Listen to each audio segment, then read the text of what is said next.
Tout à fait, Marjorie. Il est vrai que la 5G a pu faire la une de nombreux magazines et animer de nombreuses discussions. Mais sait-on vraiment de quoi on parle et où on va? On va revenir sur tous ces sujets ensemble maintenant, à l'aube des Jeux Olympiques de 2024. Où en est-on de la 5G? Quelle chance s'ouvre à elle? Et surtout, en quoi est-ce que Paris-Saclay est, là encore, à la pointe des enseignements et des expérimentations? Eh bien, tout simplement parce que c'est ici, au sein du pôle scientifique et technologique de Paris-Saclay, que depuis un an, la 5e génération de la téléphonie mobile a fait son nid. Alors pour en parler maintenant, quelques acteurs de taille sont sur ce plateau. Jean-Luc Bella, qui est le président de Systématique, un pôle dédié au deep tech qui rassemble 900 membres autour de différents enjeux, dont l'avenir des télécoms. Bonjour monsieur. Bonjour. Thierry Evano, qui est le directeur des projets collaboratifs de Nokia Paris-Saclay. Bonjour à vous. Bonjour. Stéphane Panetra, qui est le CEO de ArtFi, une start-up qui se consacre aux ondes électromagnétiques pour les mobiles et les objets connectés. Bonjour. Et puis nous retrouvons aussi en duplex, pendant cet échange que nous allons avoir, Tony Jo. Bonjour monsieur, vous êtes le président de VDCOM, qui est un institut français de recherche et de formation dédié aux mobilités durables. Alors vous êtes loin de nous, mais vous êtes tout aussi proche, donc vous prenez la parole si vous le souhaitez, quand vous le souhaitez, vous me hélez, et autrement je me retourne vers vous dans quelques instants. Peut-être on va commencer sur ça. En quoi la 5G ouvre l'infini des possibles? Je vous propose que nous posions d'abord les fondamentaux ensemble.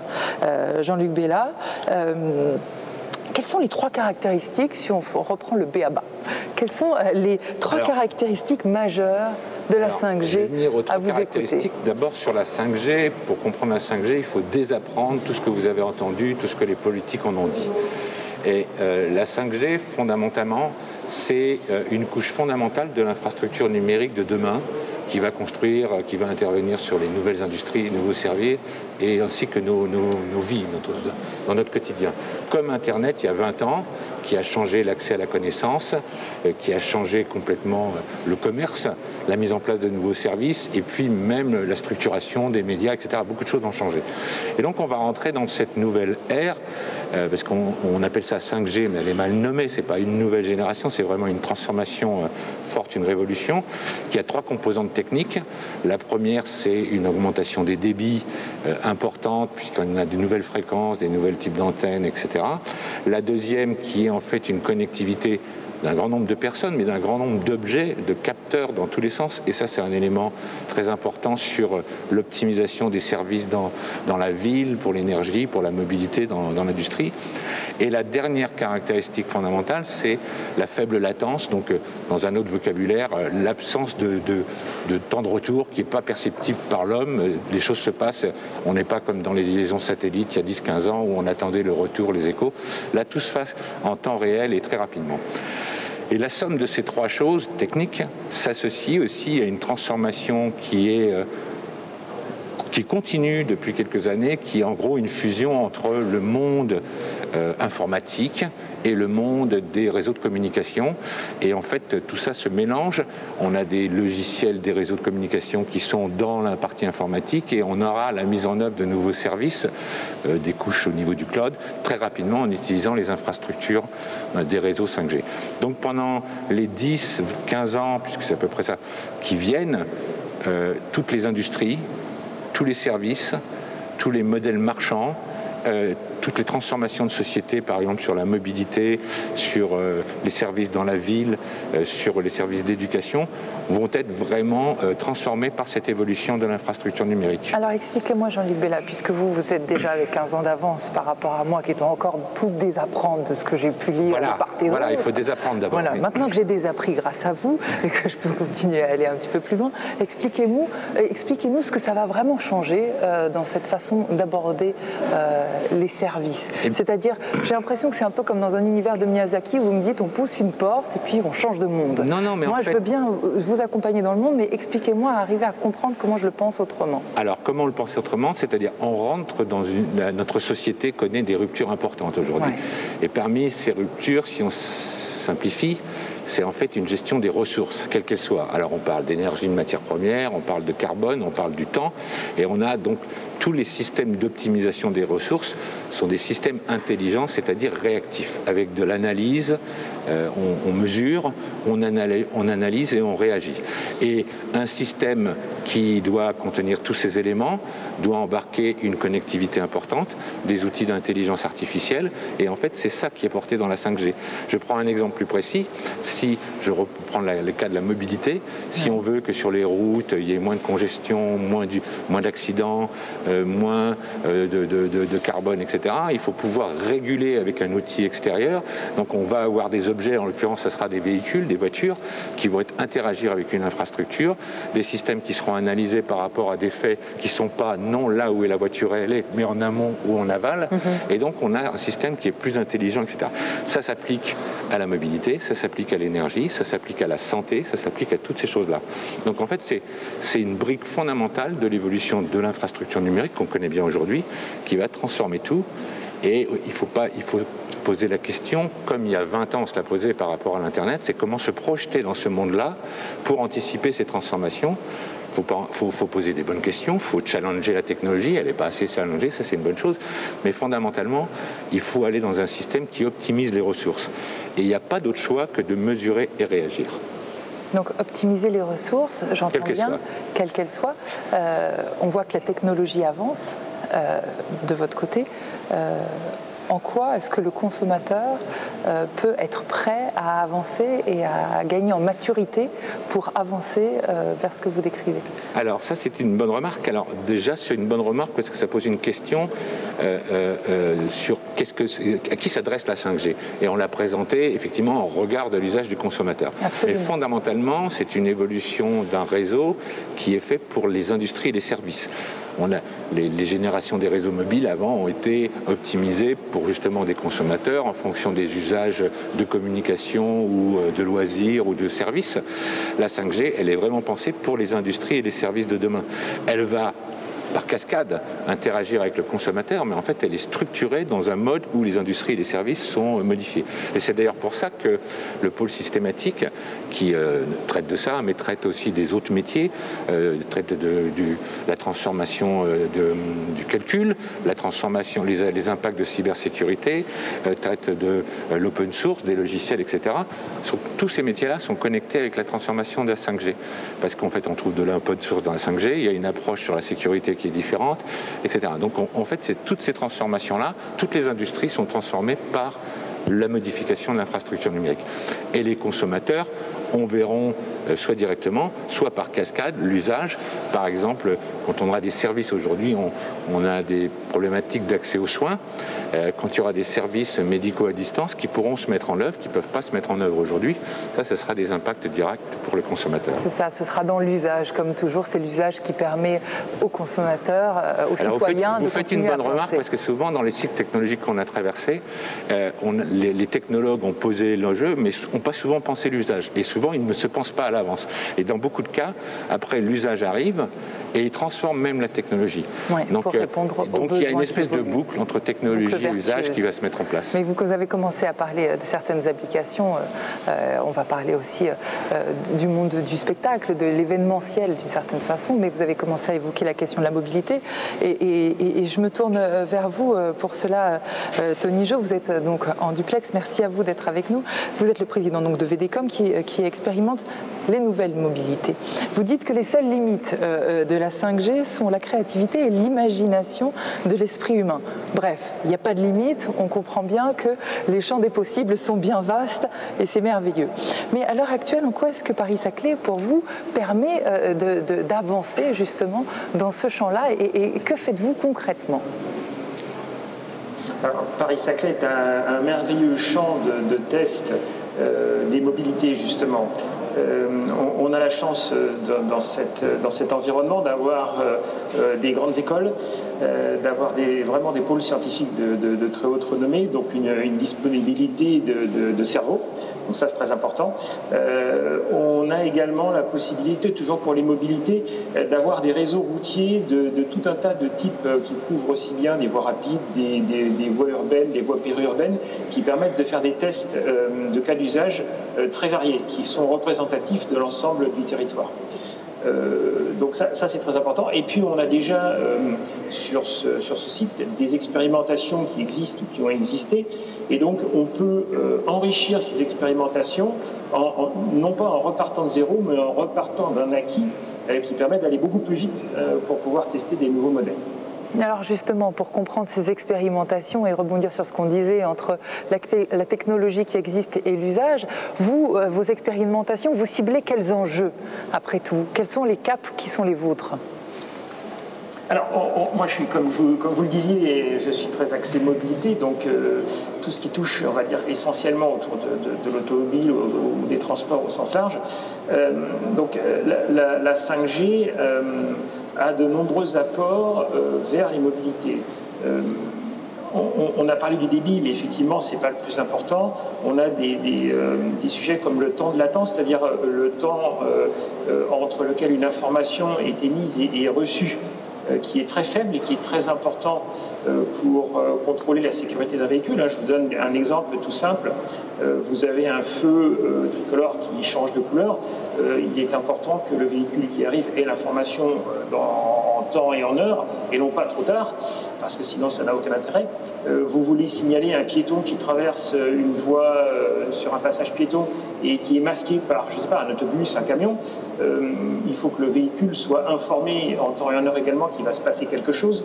Et donc le temps de latence, le temps de réaction est très important. Et là, la 5G fait un bond en avant qui est vraiment très très fort par rapport à la 4G. De la même manière, vous avez la qualité de service, c'est-à-dire l'assurance que le message est transmis. Et ça, dans tout ce qui est sécuritaire, c'est très important. Parce que plus la qualité de service est élevée, plus la sécurité de l'information est bonne et meilleure, et l'exploitation qu'on peut en faire dans les transports et dans les mobilités. Donc on entend bien qu'à la fois vous parlez du sujet de la sécurité dans l'automobile, vous parlez aussi de la question de la fiabilité dans l'automobile, oui. Mais en l'occurrence, tout ça c'est basé sur une accélération des choses. Qu'en est-il de la rapidité dans l'automobile? Est-ce que c'est un champ sur lequel aussi vous avancez? La rapidité des voitures, vous voulez dire? Je ne sais pas, je vous écoute. Moi, je pose des questions sans forcément savoir ce que je cherche, mais je suis sûre que vous y avez pensé avant moi et beaucoup mieux. Très bien. Alors, aujourd'hui, on est dans des véhicules qui sont sur le point de s'équiper pour les 3-4 ans à venir. Dans les 3-4 ans à venir, ces véhicules devront être plus ou moins tous équipés de 5G pour pouvoir rendre les services qu'on va attendre, que le consommateur va attendre de ces véhicules. Donc c'est maintenant que ça se décide, c'est dans les mois, dans les années à venir, là vraiment très très proche que ça se décide. Ça c'est à cause du cycle d'équipement, de développement des voitures. Bon. Ce qui est important au jour d'aujourd'hui, c'est de savoir ce qu'on peut en faire. Pourquoi? Parce que équiper des véhicules de ces technologies, ça a un coût. Et ce coût doit être justifié par des services rendus au client. Autrement, ça n'a aucun intérêt. Donc, tout l'enjeu aujourd'hui, c'est de savoir ce que la technologie de la 5G peut apporter comme nouveau service. Et là, entrent en jeu des programmes d'expérimentation que l'on fait. Et je vois deux collègues autour de la table qui connaissent très bien celui dont je vais parler, qui est 5G Open Road, qui est un programme d'expérimentation que l'on est en train de déployer, en particulier donc, sur Saclay, qui va nous permettre justement de tester en grandeur réelle sur route ouverte des cas d'usage réels d'application de la 5G au bénéfice des consommateurs, des utilisateurs. Expliquez-nous peut-être un petit peu plus clairement ce que c'est que cette plateforme-là, cette 5G Open Road. Merci beaucoup. 5G Open Road, voilà. Donc, l'idée est de voir comment, à l'aide d'un réseau 5G et d'une infrastructure routière équipée de capteurs et d'unités de calcul, de micro-ordinateurs, si vous voulez, sur les bords de route, ces systèmes peuvent aider et apporter des nouveaux services aux utilisateurs, aux mobilités, que ce soit aux conducteurs de voitures, que ce soit à de la logistique, que ce soit à des nouveaux hubs de mobilité. Tous ces services peuvent être améliorés, enrichis grâce à ces technologies. Je vous donne un exemple. Aujourd'hui, sur un véhicule autonome, lorsque l'on parle de véhicule autonome, on parle de véhicule autonome d'un certain niveau, un niveau 4 d'équipement.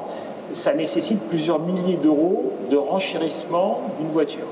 Vraiment plusieurs milliers d'euros. Ça veut dire que ces véhicules ne seront pas à la portée de toutes les bourses. Un système comme 5G Open Road va nous permettre de tester, grâce à l'infrastructure, l'équivalence de services sur un véhicule beaucoup moins cher que ce qu'apporterait l'électronique dont je vous parlais, les milliers d'euros dont je vous parlais, et que le consommateur devrait débourser. Autrement dit, ça permet d'apporter un service à beaucoup plus de clients, beaucoup plus d'utilisateurs, grâce à l'apport de l'infrastructure et de la 5G.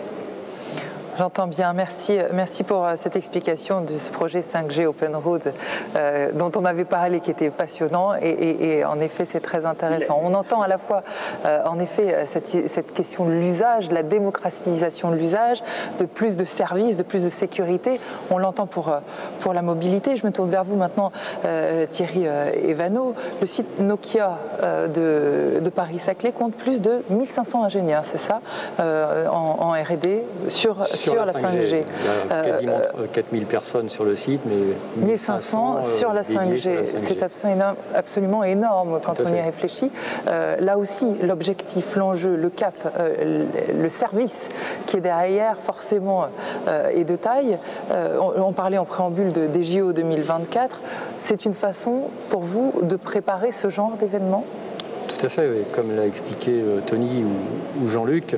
Alors certes, au départ, Nokia, on développe et on produit de la technologie, mais il faut qu'on comprenne effectivement les usages, pourquoi faire. Exactement. Souvent d'ailleurs depuis 3-4 ans, la question qu'on pose à chaque fois quasiment, c'est vous rêvez de quoi? Sans parler de technologie au départ. Après, nos ingénieurs nous disent attention. Vous posez la question à qui?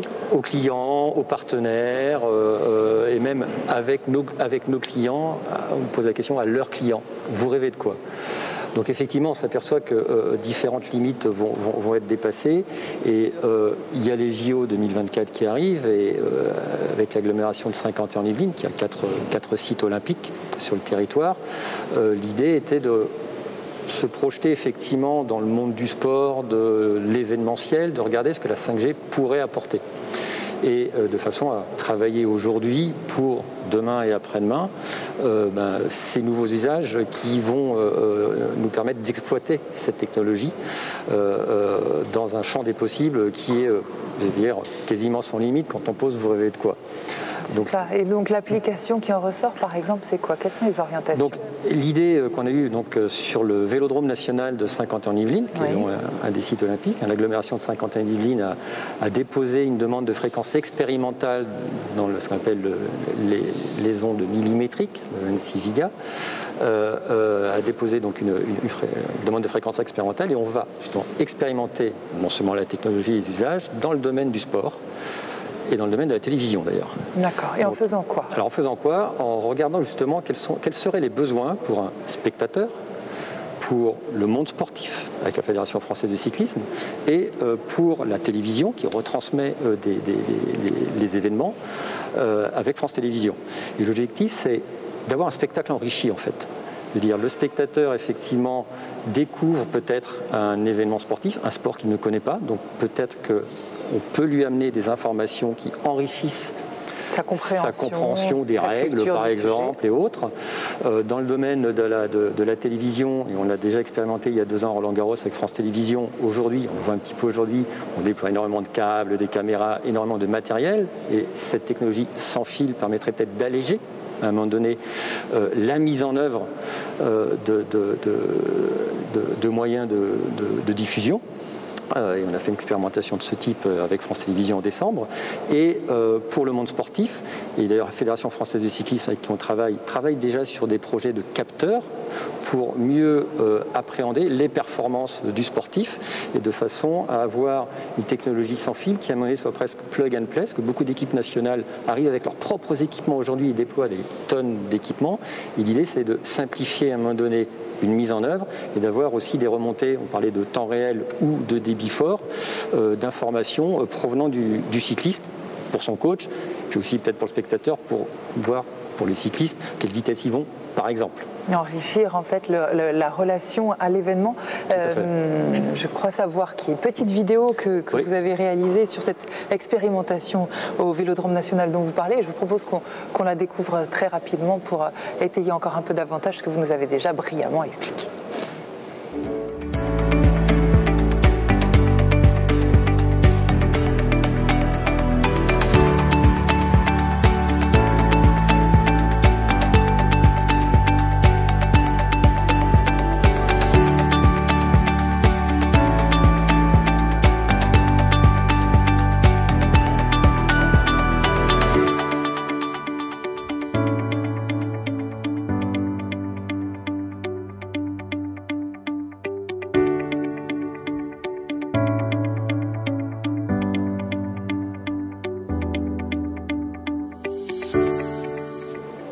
Stéphane Van Etra, on entend bien au travers de ce qui vient d'expliquer, d'être expliqué, que ce soit en entendant Tony Jo ou bien Thierry Hanau, en réalité cette démocratisation et cette ouverture de possible à tous grâce à la 5G, que ce soit dans le véhicule au quotidien, que ce soit dans l'événement au quotidien, que ce soit pour le sportif ou le spectateur. Bref, on voit bien ce qui était décrit dès le départ, c'est-à-dire cette évolution des usages où en réalité ça va transformer notre rapport au quotidien, tout simplement. Mais pour cela, il y a aussi la question de la santé qui se pose. Vous êtes le fondateur de ArtFi, donc ça signifie Advanced Real-Time Field Imaging, qui s'est spécialisé dans les radiofréquences, très concrètement, et qui développe une technologie disruptive en proposant des appareils de mesure de débit, d'absorption spécifique d'appareils électroniques. Concrètement, en réalité, vous essayez de poser quelles questions, de tester de quelle façon? En fait, on voit que dans cette évolution d'usage, la société se pose de plus en plus de questions finalement sur est-ce que je suis exposé aux ondes dans des proportions qui sont acceptables ou pas. Il y a des normes en la matière, etc. Et cette question-là était un petit peu absente des débats il y a quelque temps parce que finalement, le téléphone mobile n'était pas quelque chose qui était utilisé constamment au début, puis de plus en plus, c'est devenu un outil complètement indispensable. Les objets connectés le deviennent également de plus en plus, etc. Donc il y a une certaine forme de changement et je pense que comme le grand public, en règle générale, n'est pas stupide, ils ont bien compris que la 5G était quand même une transformation. Je pense que ça a été dit d'ailleurs. Cette transformation les amène à se reposer des questions fondamentales. Avec une véritable méfiance.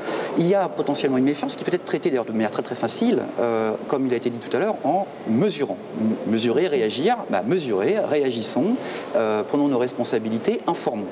Et du coup, en fait, nous, on s'est dit, en anticipant l'arrivée de la 5G, on ne peut pas rester dans le même mode de fonctionnement que dans lequel on était jusqu'à là, en mesurant que de manière partielle les choses. Il faut mesurer de manière beaucoup plus complète. Alors qu'est-ce qu'on mesure? Eh bien, on mesure toutes les caractéristiques des ondes, puisqu'avant c'était que partiellement fait. Une onde est composée d'un certain nombre de caractéristiques, son amplitude, son niveau, la phase, qui est une notion très technique qui correspond à sa façon dont elle se propage, la fréquence à laquelle elle a lieu, c'est-à-dire en fait son rythme, et sa dépendance par rapport au temps. Quand on mesure ces 4 caractéristiques-là, on est en mesure de pouvoir caractériser intégralement une onde dans n'importe quel domaine et de pouvoir un petit peu traiter le signal qui en découle de cette mesure dans des environnements très complexes comme la voiture connectée, comme le corps humain qui est un organe très complexe, hétérogène d'ailleurs. Et ça, c'était pas possible avant. Donc dans le monde aujourd'hui, il n'existe que 2 sociétés qui sont en mesure de pouvoir faire ce genre de choses. Historiquement, une société en Suisse et désormais avec une technologie de rupture, ArtFi. Donc on peut être fier ici sur le plateau de Saclay d'avoir, et en plus on a tout un tas d'ingénieurs qui viennent du territoire, d'avoir développé cette technologie. Donc cette technologie, aujourd'hui, il semblerait que seul un mobile sur 1 million soit testé. Avec cette technologie, l'idée c'est justement d'avoir une beaucoup plus grande amplitude de tests, beaucoup plus... C'est-à-dire qu'il s'agit... Oui, vous disiez mesurer et informer. Donc maintenant qu'il y a ces 4 indicateurs qui vous permettent de mesurer, l'important c'est comme toujours, la technologie c'est face à l'usage, là on mesure, mais comment on informe et pour le plus grand nombre? C'est une excellente question. Donc en fait, l'idée c'est une approche d'ArtFi est une approche démarche réconciliatrice quelque part, parce qu'il y avait quelque part une vocation à ne pas trop vouloir communiquer par les industriels sur ce sujet-là, parce qu'il y avait une certaine forme de peur et d'appréhension avec cette responsabilité légale sur l'exposition humaine aux ondes, et les seuils à ne pas dépasser, et en même temps il y avait cette inquiétude du grand public sur ce sujet-là. Donc finalement ça ne se parlait pas. Comment faire pour que ces deux milieux se parlent de manière fiable? En proposant des outils qui sont capables d'informer, de donner la mesure, et que cette mesure soit communiquée, tout simplement. Et typiquement, un mobile sur 1 million, c'est un exemple, hein, c'est la situation aujourd'hui, on ne teste qu'un mobile sur 1 million. Parce que c'était juste pas possible en fait. Donc nous, on rend ça possible, et ça peut se traduire dans les mois, dans les années qui viennent, j'espère le plus tôt possible, par une information au gros public sous la forme d'une communication très claire, ce mobile a été testé. Ça peut être sous la forme d'un label, ça peut être sous la forme de n'importe quelle autre forme de communication. Et ça permet également, et c'est l'intérêt des industriels, d'améliorer le réglage des antennes. Parce que nous, on mesure aujourd'hui le débit d'absorption spécifique, mais ce n'est qu'une application. Ce n'est qu'une façon de calculer une onde, la quantité d'ondes. Mais nous, notre ambition, elle est bien plus large que ça. C'est de calculer également l'ensemble des autres caractéristiques d'une onde, c'est-à-dire la puissance dans l'environnement, de façon à donner aux industriels toutes les caractéristiques qui leur permettent de mieux régler leurs antennes. Dernière petite question, puisque vous parlez d'un côté de la démocratisation de tous ces usages et de l'autre d'un seuil. Vous testez mobile par mobile, mais dans la démocratisation des usages, est-ce qu'il y a un test plus global sur l'effet que ça peut produire dans son ensemble ? Alors en fait, il y a une norme, une grandeur qui s'intéresse vraiment à la quantité d'énergie qui est absorbée par le corps humain lorsqu'on a des outils ou des objets connectés à proximité du corps. Ensuite, il y a d'autres normes qui s'intéressent à l'impact plus global, qui regardent en fait finalement avec d'ailleurs des capteurs dans Paris qui ont été installés, à Marseille aussi. C'est une autre société française d'ailleurs qui développe ce genre d'application et qui en fait permet de mesurer plus globalement les choses. Et finalement, c'est la combinaison de ces deux ordres de grandeur, le global et le local, qui va permettre d'apporter une information complète. Voilà l'équilibre qu'il faut toujours retrouver. Peut-être un petit mot pour conclure cette table qui pourrait durer bien plus longtemps mais qui est très enrichissante. Peut-être un petit mot, je me tourne vers vous Jean-Luc Bella par rapport à tout ce qui a été dit sur le cheminement des choses. Vous avez l'impression qu'on commence à maturer pour avancer ? Oui, non, je pense qu'il y a beaucoup de choses très intéressantes qui ont été dites. Il est important effectivement d'avoir des espaces de test, comme Thierry en a parlé. C'est bien aussi que des acteurs qui font de la recherche dans des marchés spécifiques comme VDCom se focalisent pour montrer le sens que ça apporte à une industrie. Et quand on parlait tout à l'heure de la voiture, optimiser la ressource d'une voiture, c'est mettre plus de gens dans une voiture. Donc tout ça, ça va dans le bon sens et c'est typiquement les schémas qui seront testés. Et puis en même temps, il est important de mesurer. Je partage l'analyse. Alors je ne partage pas tous les points de vue parce que je pense que les normes définissent. On va pas tester, enfin, on n'envoie pas toutes les voitures en crash test pour savoir si elles sont sécurisées. Les normes définissent beaucoup de choses. Mais en tout cas, c'est important de mesurer pour partager. Et surtout, il est important de comprendre, et ça, je pense que c'est vraiment une chose à voir, c'est qu'on est dans vraiment une transformation importante de l'infrastructure numérique. On est dans la capacité aujourd'hui d'avoir une duplication du monde physique dans le monde numérique. On parle de jumeaux numériques et on n'a pas eu le temps d'en parler, mais donc les chercheurs sont déjà sur le chantier de la 6G où il y aura une interaction entre le monde physique, le monde numérique et puis même le monde biologique. Et ça, ce sont vraiment des ruptures dans les industries des services de demain qui vont être importantes à appréhender. Les 6G, les chercheurs sont déjà en train de penser la 6G et nous Gens, en fait, la 5G, c'est une norme. C'est un mot. Une norme. Et donc, pour le moment, il n'y a pas de norme 6G, il n'y a même pas de plan, etc. Par contre, le travail de recherche, c'est un travail souvent long, il y a 10 ans. Donc déjà, les chercheurs se posent des questions de savoir quelles seront les fréquences. On parle de terahertz sur la 6G, quelles seront... Voilà. Et donc, ça, c'est des sentiers de recherche. Donc, ça ne définit pas encore la norme, ça définit les enjeux de recherche. Et effectivement... Peut-être que dans ce qui n'a pas été fait dans le passé, je pense que dans la 6G, c'est déjà pensé comment finalement associer dans cette démarche de recherche aussi les problématiques sociétales, démocratiques d'interaction. Et ça, c'est les gens, et le climat, par exemple, aussi. Et ça, c'est déjà dans les objets de recherche aussi de la 6G qui n'étaient pas en amont de la 5G. Donc voilà, à chaque fois, le monde apprend. Le monde a dessiné entre les rêves, de quel monde on rêve, mais aussi de quelle réalité on a vraiment envie d'avoir. Voilà toutes les questions sur lesquelles vous travaillez. Merci infiniment à vous quatre de nous avoir éclairés de façon aussi simple et en même temps riche pour construire ces échanges autour de la 5G. Marjorie, vous allez nous proposer maintenant d'avancer sur un nouveau tour d'horizon. On reviendra sur le jumeau numérique pour une autre table ronde dans quelques instants. Mais avant ça, on va faire avec Spring 50, Marjorie, un petit tour de la food tech. 50 startups les plus innovantes d'ailleurs. Vous voyez, tous sont là, ils vont intervenir, vont pitcher et vous allez voter pour eux et on aura une remise de prix ce soir. Maintenant, donc, c'est la food tech Spring 50.